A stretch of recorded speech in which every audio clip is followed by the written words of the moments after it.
अच्छा बच्चों, आज हम एंटीजन के बारे में अध्ययन करते हैं। प्रतिजन किसे कहते हैं?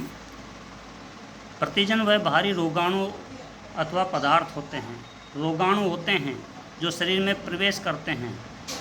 इन्हें हम प्रतिजन के नाम से जानते हैं। ये शरीर में प्रविष्ट होने के पश्चात क्या करते हैं कि बी लिम्फोसाइट, जिसे बी लसिका कोशिका कहते हैं, उस बी लिम्फोसाइट को प्रतिरक्षी उत्पादन हेतु प्लाज्मा सेल में रूपांतरित कर देते हैं। बी लिम्फोसाइट को प्रतिरक्षी एंटीबॉडी निर्माण के लिए प्लाज्मा सेल के अंदर रूपांतरित कर दिया जाता है।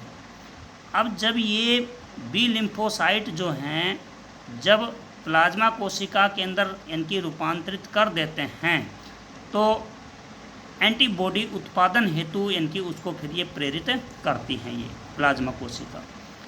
तो जैसे इनकी एंटीबॉडी उत्पादन हेतु उन्हें प्रेरित किया जाता है, अब जो विशिष्ट रूप से क्या करेगा, ये उस ही प्रतिरक्षी से अभिक्रिया करता है, उस ही प्रतिरक्षी से अभिक्रिया करता है ये प्रतिजन जो है। तो प्रतिजन क्या होते हैं? प्रतिजन विशिष्ट प्रतिरक्षी से संयोजित होकर के ना, जैसे प्रतिजन और प्रतिरक्षी दोनों जब संयोजित होते हैं तो संयोजित होकर के ना प्रतिजन प्रतिरक्षी प्रतिक्रिया करते हैं। प्रतिजन प्रतिरक्षी प्रतिक्रिया करते हैं और प्रतिजन संपूर्ण अणु के रूप में, प्रतिजन संपूर्ण अणु के रूप में प्रतिरक्षी से प्रतिक्रिया नहीं करता है। प्रतिजन जो है पूरा का पूरा जो है वो प्रतिरक्षी से अभिक्रिया नहीं करता, लेकिन पूरा नहीं करता तो फिर क्या होता है, इसके कुछ जो विशिष्ट अंश होते हैं, कुछ इनकी विशिष्ट जो अंश हैं, वो विशिष्ट अंश ही प्रतिरक्षी से अभिक्रिया करते हैं, उससे जुड़ते हैं। पूरा जो प्रतिजन है प्रतिरक्षी से अभिक्रिया नहीं करता। ये जो कुछ अंश जो हैं जो इससे जुड़ते हैं, इन अंशों को एंटीजन निर्धारक कहा जाता है। इन्हें एंटीजन निर्धारक के नाम से जाना जाता है। एक प्रोटीन में कई एंटीजन निर्धारक हो सकते हैं। एक जो प्रोटीन है उसमें कई एंटीजन निर्धारक हो सकते हैं। एक प्रतिजन में कई एंटीजन निर्धारक हो सकते हैं। इनकी संख्या को एंटीजन की संयोजकता, वैलेंसी के नाम से जाना जाता है, जिसकी जो अधिकांश जो इनकी जीवाणु जो होते हैं, बैक्टीरिया हैं, उसके अंदर इसकी संख्या 100 या 100 से अधिक भी हो सकती है। अब जो प्रतिरक्षी जो होते हैं, इसके प्रतिजन के विनाश की जो कार्यविधि जो है, प्रतिरक्षा के अंदर जो एंटीजन जो है, प्रतिजन है, उसका विनाश कैसे हो, इसकी जो मैकेनिज्म है उसको 4 जो स्टेप हैं, 4 चरण हैं, उसके अंदर विभाजित किया गया है। 4 चरणों के अंतर्गत जो है ये प्रतिजन जो हैं ये नष्ट हो जाते हैं।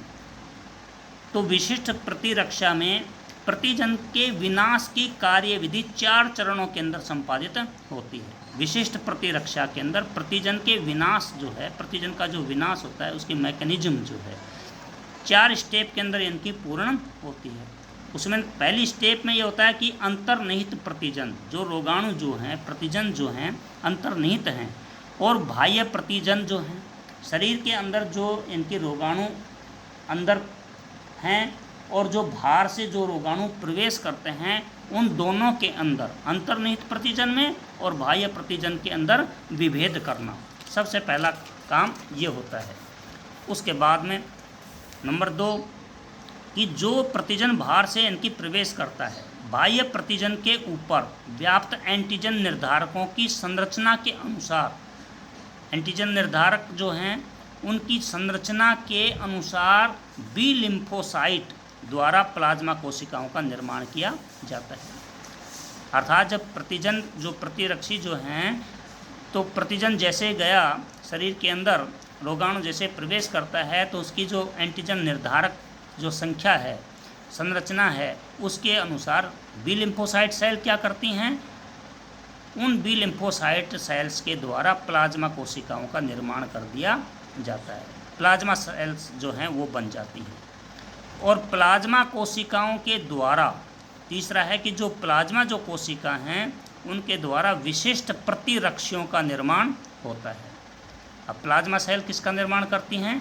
विशिष्ट जो हैं स्पेसिफिक एंटीबॉडीज जो हैं उनका निर्माण करती हैं। जब इनकी प्लाज्मा सेल ने एंटीबॉडी का निर्माण कर दिया तो अब जो एंटीजन जो अंदर जो शरीर में प्रवेश कर गया और जो इनकी एंटीबॉडी जो बन गए, इन दोनों के प्रति प्रतिक्रिया होती है, प्रतिजन प्रतिरक्षी प्रतिक्रिया होती है तथा कोशिका माध्यित प्रतिरक्षा द्वारा प्रतिजन का क्या कर दिया जाता है, विनाश कर दिया जाता है।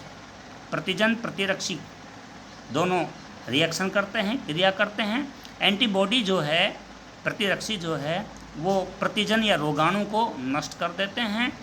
कोशिका माध्यित प्रतिरक्षा द्वारा इसका विनाश कर दिया जाता है और इस प्रकार हम रोग से मुक्त हो जाते हैं, हम रोगी नहीं हो पाते।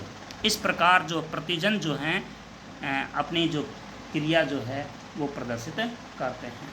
कल पढ़ेंगे प्रतिरक्षी या एंटीबॉडी क्या होते हैं।